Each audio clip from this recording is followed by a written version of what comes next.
Okay, so day 4, I haven't included the warm-ups in this video because they have already been done in previous videos, so just go back and have a look at them.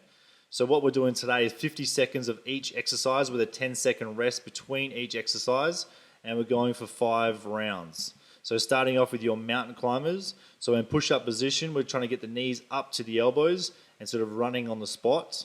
If we can't do this one, we can do it like this and slow it down a little bit. So ideally we want to be running for as long as we can, but if you're having problems with this one, you can just go to a slower version.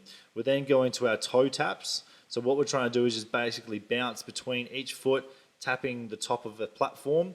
So this is probably a good size for me. If you go a bit higher or if you need to go a bit lower, that's okay. And if we start to fatigue or if the jumping is too much for your legs, then you can just do a tap like this, but just try and keep the pace up as fast as you can. Alright, so moving on to our pistol crunches. So we've got our hands pointed together just like a pistol, and we're basically just crunching up on the outside of the knee, then in between the knees, and on the outside of the other knee.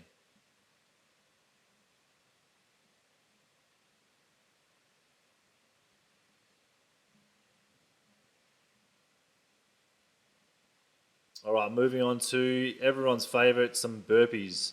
So again, we want to put the hands down, jump back into a push-up, jump the feet forward, and then jumping up in the air.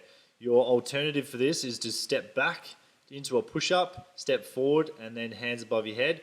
Or if you need to, step back onto your knees, doing the push-up. Again, step back in, and then hands above the head. So we're going to a V crunch. So ideally what we're trying to do is a crunch and a reverse crunch at the same time. So we're going to bring our arms above your head. As we come up, we're going to bring the legs up at the same time, creating that sort of V shape.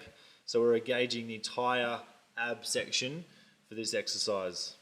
If you need to make it a bit easier, like I'm doing here, you can bend the knees a little bit more, but still try and get the shoulders off of the ground. And then we're finishing off with some Pilates pumps. So we're balancing on the ground with your feet off of the ground.